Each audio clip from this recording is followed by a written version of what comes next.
Thank you, everybody. I am Bradford Hutchinson.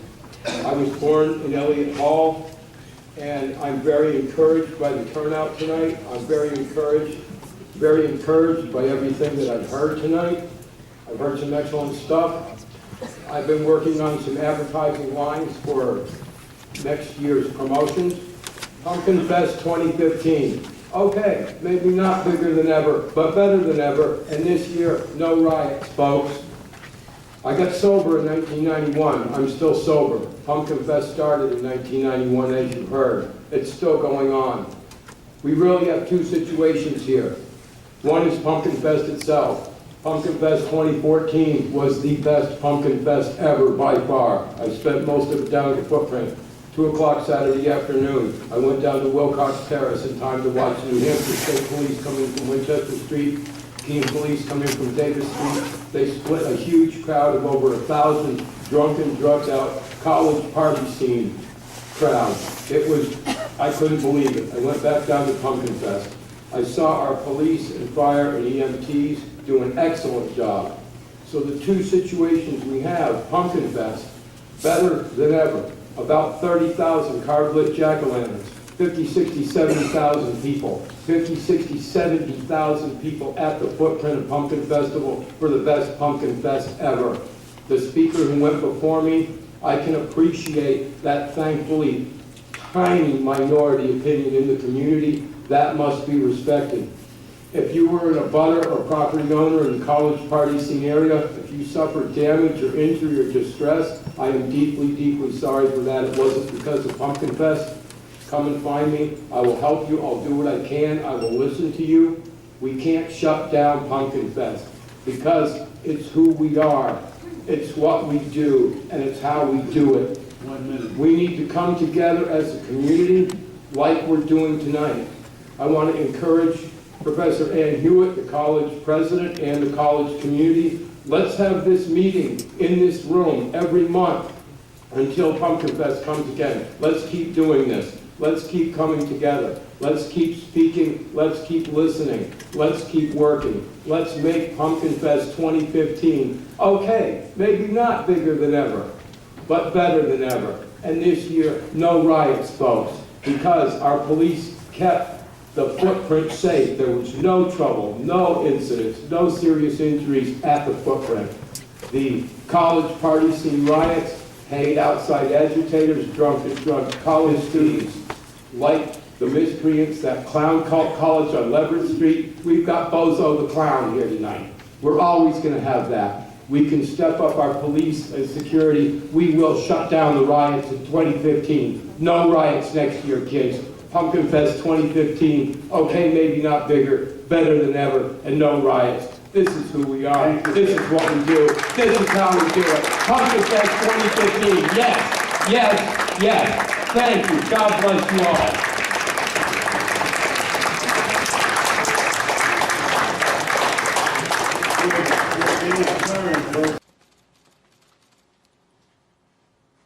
My fellow Americans, tonight I'd like to talk with you about immigration.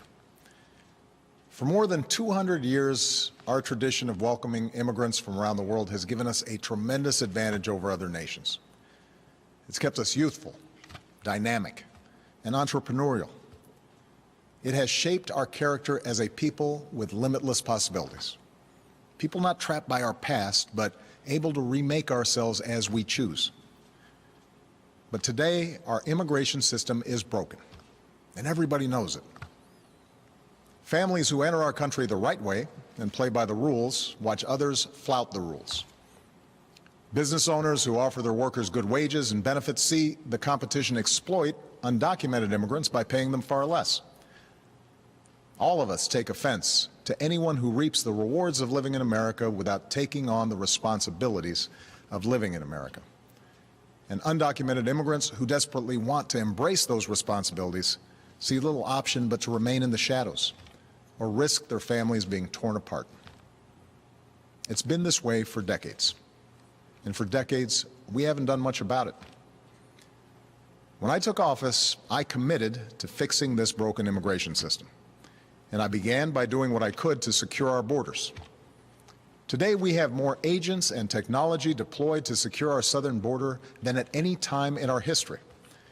And over the past 6 years, illegal border crossings have been cut by more than half.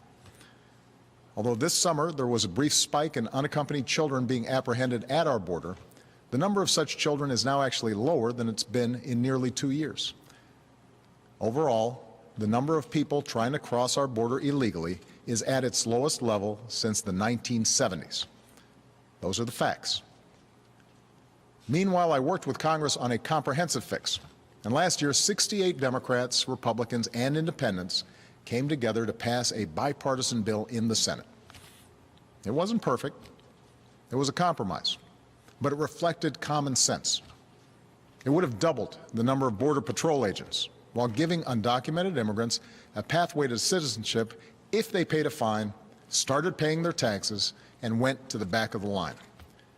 And independent experts said that it would help grow our economy and shrink our deficits. Had the House of Representatives allowed that kind of bill, a simple yes or no vote, it would have passed with support from both parties.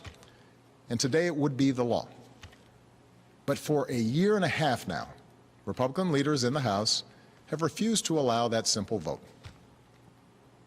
Now, I continue to believe that the best way to solve this problem is by working together to pass that kind of common sense law. But until that happens, there are actions I have the legal authority to take as president, the same kinds of actions taken by Democratic and Republican presidents before me, that will help make our immigration system more fair and more just.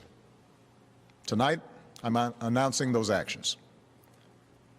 First, we'll build on our progress at the border with additional resources for our law enforcement personnel so that they can stem the flow of illegal crossings and speed the return of those who do cross over.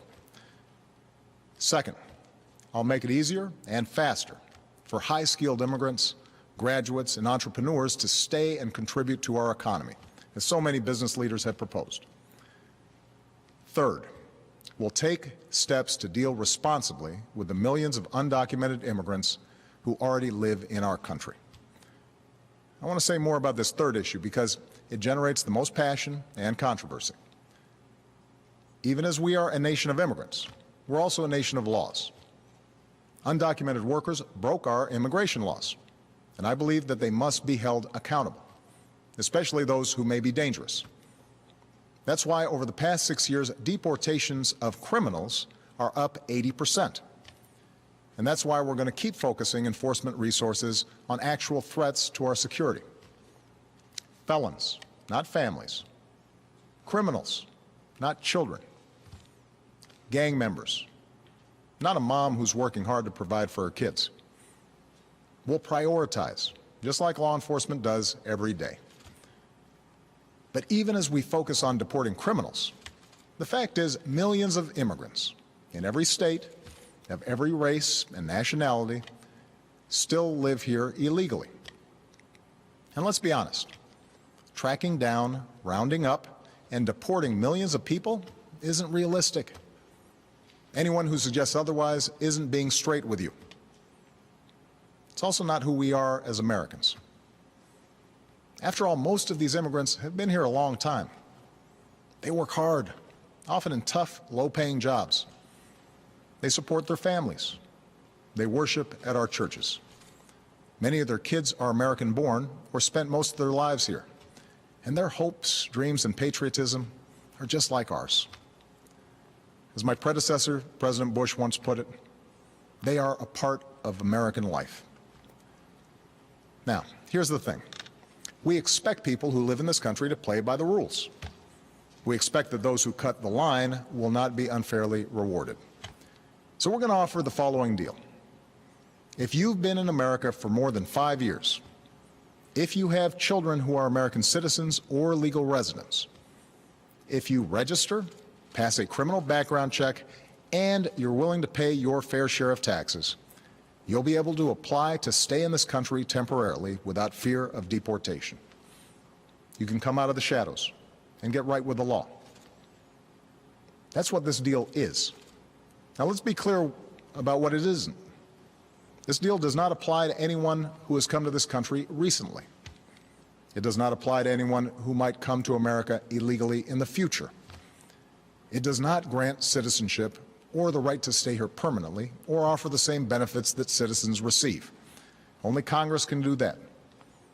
All we're saying is we're not going to deport you. I know some of the critics of this action call it amnesty. Well, it's not. Amnesty is the immigration system we have today. Millions of people who live here without paying their taxes or playing by the rules, while politicians use the issue to scare people and whip up votes at election time. That's the real amnesty, leaving this broken system the way it is. Mass amnesty would be unfair. Mass deportation would be both impossible and contrary to our character. What I'm describing is accountability, a common-sense middle ground approach. If you meet the criteria, you can come out of the shadows and get right with the law. If you're a criminal, you'll be deported. If you plan to enter the U.S. illegally, your chances of getting caught and sent back just went up. The actions I'm taking are not only lawful, they're the kinds of actions taken by every single Republican president and every single Democratic president for the past half-century. And to those members of Congress who question my authority to make our immigration system work better, or question the wisdom of me acting where Congress has failed, I have one answer. Pass a bill. I want to work with both parties to pass a more permanent legislative solution. And the day I sign that bill into law, the actions I take will no longer be necessary. Meanwhile, don't let a disagreement over a single issue be a deal breaker on every issue. That's not how our democracy works. And Congress certainly shouldn't shut down our government again just because we disagree on this. Americans are tired of gridlock. What our country needs from us right now is a common purpose, a higher purpose. Most Americans support the types of reforms I've talked about tonight, but I understand the disagreements held by many of you at home. Millions of us, myself included, go back generations in this country with ancestors who put in the painstaking work to become citizens. So we don't like the notion that anyone might get a free pass to American citizenship. I know some worry immigration will change the very fabric of who we are, or take our jobs, or stick it to middle-class families at a time when they already feel like they've gotten the raw deal for over a decade. I hear those concerns. But that's not what these steps would do. Our history and the facts show that immigrants are a net plus for our economy and our society. And I believe it's important that all of us have this debate without impugning each other's character. Because for all the back and forth of Washington, we have to remember that this debate is about something bigger. It's about who we are as a country and who we want to be for future generations. Are we a nation that tolerates the hypocrisy of a system where workers who pick our fruit and make our beds never have a chance to get right with the law? Or are we a nation that gives them a chance to make amends, take responsibility, and give their kids a better future? Are we a nation that accepts the cruelty of ripping children from their parents' arms? Or are we a nation that values families and works together to keep them together? Are we a nation that educates the world's best and brightest in our universities only to send them home to create businesses in countries that compete against us? Or are we a nation that encourages them to stay and create jobs here, create businesses here, create industries right here in America? That's what this debate is all about. We need more than politics as usual when it comes to immigration. We need reasoned, thoughtful, compassionate debate that focuses on our hopes, not our fears. I know the politics of this issue are tough, but let me tell you why I have come to feel so strongly about it. Over the past years, I've seen the determination of immigrant fathers who worked 2 or 3 jobs without taking a dime from the government and at risk any moment of losing it all just to build a better life for their kids. I've seen the heartbreak and anxiety of children whose mothers might be taken away from them just because they didn't have the right papers. I've seen the courage of students who, except for the circumstances of their birth, are as American as Malia or Sasha, students who bravely come out as undocumented in hopes they could make a difference in the country they love. These people, our neighbors, our classmates, our friends, they did not come here in search of a free ride or an easy life. They came to work and study and serve in our military, and above all, contribute to America's success. Now, tomorrow I'll travel to Las Vegas and meet with some of these students, including a young woman named Astrid Silva. Astrid was brought to America when she was 4 years old. Her only possessions were a cross, her doll, and the frilly dress she had on. When she started school, she didn't speak any English. She caught up to other kids by reading newspapers and watching PBS. And she became a good student. Her father worked in landscaping. Her mom cleaned other people's homes. They wouldn't let Astrid apply to a technology magnet school, not because they didn't love her, but because they were afraid the paperwork would out her as an undocumented immigrant. So she applied behind their back and got in.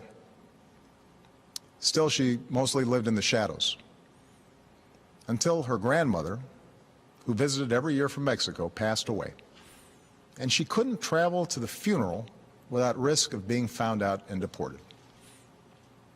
It was around that time she decided to begin advocating for herself and others like her. And today, Astrid Silva is a college student working on her 3rd degree. Are we a nation that kicks out a striving, hopeful immigrant like Astrid? Or are we a nation that finds a way to welcome her in? Scripture tells us that we shall not oppress a stranger, for we know the heart of a stranger. We were strangers once too. My fellow Americans, we are and always will be a nation of immigrants. We were strangers once too. And whether our forebears were strangers who crossed the Atlantic or the Pacific or the Rio Grande, we are here only because this country welcomed them in and taught them that to be an American is about something more than what we look like or what our last names are or how we worship. What makes us Americans is our shared commitment to an ideal, that all of us are created equal, and all of us have the chance to make of our lives what we will. That's the country our parents and grandparents and generations before them built for us. That's the tradition we must uphold. That's the legacy we must leave for those who are yet to come. Thank you. God bless you. And God bless this country we love.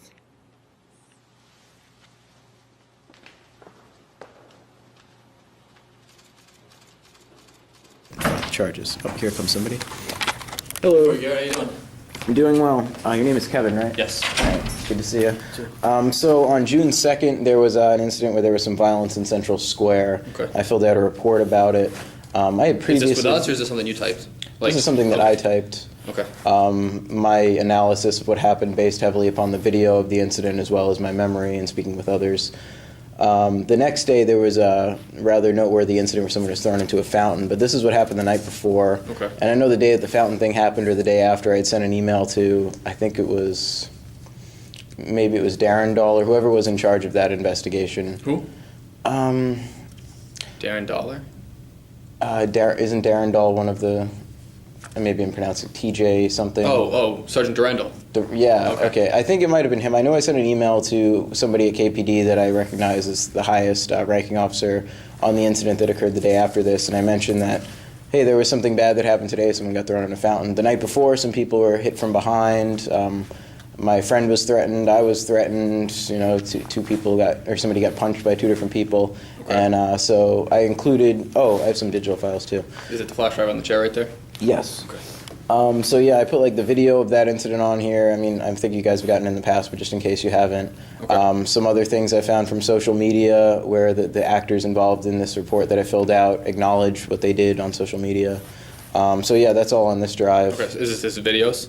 There's one video on there, and then mostly images, Okay. screen caps. Okay. Do you know what program the video is going to play on? Any idea? It's an MP4. It Okay. should be pretty universal. Yep. Okay. Some stores give us things we can't play, so I just want to make sure. And then there's also a copy of this in PDF form on that flash drive. Okay. as And this well. is in regards to the night before, not the guy getting pushed in the fountain. Yes, this is from the night before. Some of the stuff I found out about the individuals involved in the June 2nd incident was from my own personal investigations into the June 3rd incident. Okay. Like one of the people, I haven't positively identified him myself, but I think it might be the same person based on what he's wearing, like it's similar. Who do you think that is? James Michael Phillips is the man who was arrested for what happened the next day. Yeah. And I think he may have been one of the people involved in the incident that I analyzed there. Okay. But mainly, I'd say that the person that I have the most evidence against is a person named Terry Atwater Yeager, Okay. who on that night he was obstructing traffic, he was making threats. Okay. He didn't physically punch anyone like two other people there did, but he did steal something of mine that was in someone else's possession off the ground, a camera that was Okay. running. So Terry is the one that's really the issue right now? Is that who we're... Sure, yeah, like he Or is destroyed evidence. is everything explained in here that I need to know, like names? I mean, and there's a who- lot of actors, sure. Some of them I can't identify. One of them was a Pedraza's employee that Okay. I have the video of him, I have image of him, but I don't know who he is. But you know Terry for sure? Yes. Okay. I see a couple of like nicknames in here. Catman, Yeah. Yankee. Now I know who that is, I believe. Yankee Matthew Aldershaw. Yeah. I don't know, his name's Andy. I don't know his full name. He often has a cat with him. He's a homeless guy here in Keene. Okay, is that what you call him, Catman? Is that- Yeah, Okay. I refer to him, I think, as Andy throughout there, Andy Okay. and Catman. So are there or actual something. names linked to the nicknames you give in here? Yes. Okay. So what's the actual, I guess, the crime that you're trying to report? Well, there's a variety, I guess. I'd say initially observed Terry Atwater Yeager, disorderly conduct when he's blocking traffic. While he was blocking traffic and standing in the middle of the road, he was yelling threats at a friend of mine, saying he was Okay. going to light that ass up, that he was going to tear that ass up. Who was the friend? Mariah Tucker. Okay. Does she have any interest in reporting this as criminal threatening? No. Okay. But yeah, so he's seen in the video threatening her, and then I'm filming him as he's threatening her, and then he turns towards me, and he says, "Oh, I'm going to take that camera," and begins approaching the square with some other people, and then that's where it seemed out of the blue, another person, the Catman, was attacked. Someone ran up behind him, I believe that was James Michael Phillips, and started swinging at him. Okay. Is that on? Yes, that's video? on the video. And then another person, the unidentified Pedraza's employee, approaches him after that person disengages and starts attacking him again. While this is happening, Terry Atwater Yeager is observed in the on the camera that I was filming with.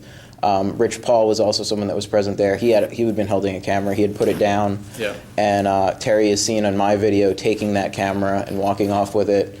And then in the background, you can also hear him smash the camera at one point on the ground. Okay. On social media, he acknowledged having done that. So the camera got destroyed? Yes. Okay, and that's Rich Paul's camera. It was my camera that was in Rich Paul's possession. Okay, so it's actually your camera. Okay. And Rich actually was the only person I'm aware of that had faced any sort of criminal charges relative to that incident. He was found not guilty like 2 months I ago. wasn't part of the actual involvement of the case, but I remember hearing about the whole thing. Right. He had been charged with having a weapon while on probation. It was like a camera rod or something, right? Or a stick? Yeah, it was a monopod, Okay. and he had been holding it in a defensive posture while someone was being attacked, and in Superior Court he was found not guilty of those counts. Okay.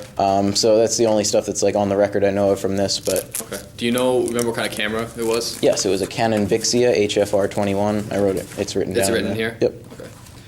And I also took a screen, the day it was destroyed, I went on Amazon and looked up Yep. the price of a new one, got a screen cap of replacement cost would have been $550. $550. Okay. The name of the camera is in here? Yep. Okay.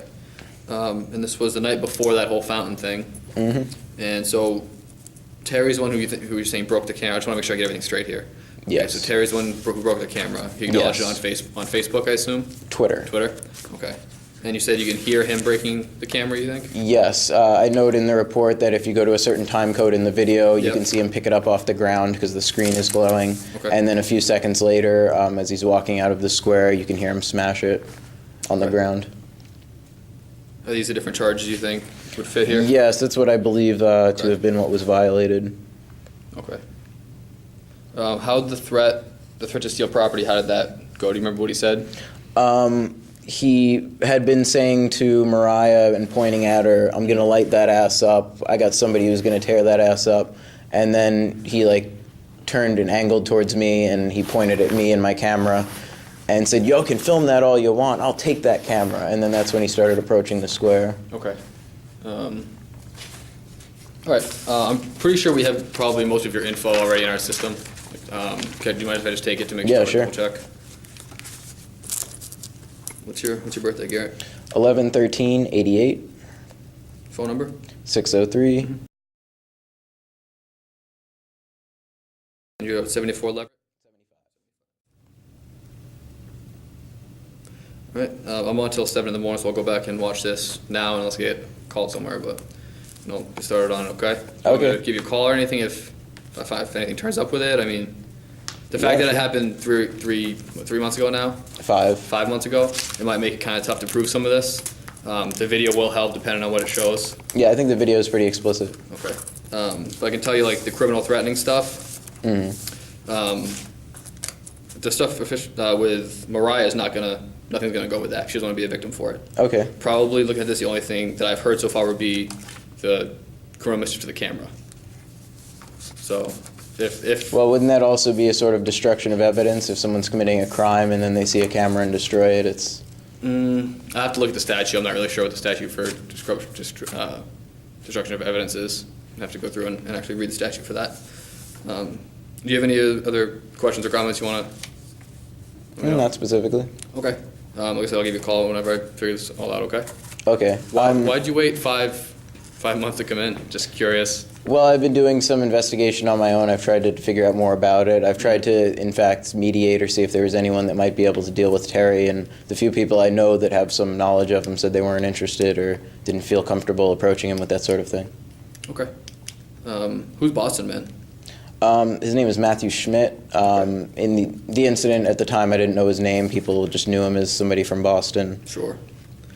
Okay, so I see Catman, Yankee, Boston Man. Are there any other nicknames in here that you might be able to help me out with?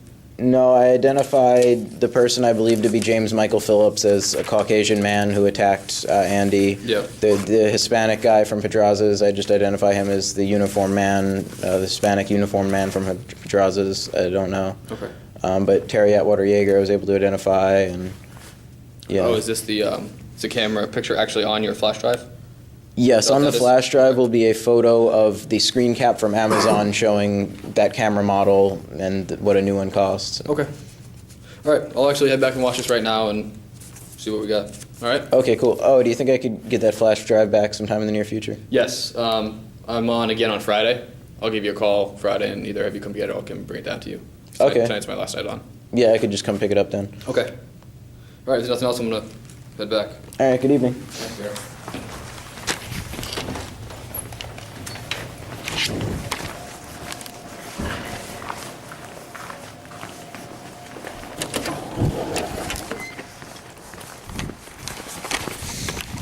I strongly recommend if anyone has a police report to fill out or information you'd like to give the police to first write the report yourself.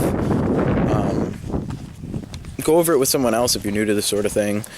Go over videos.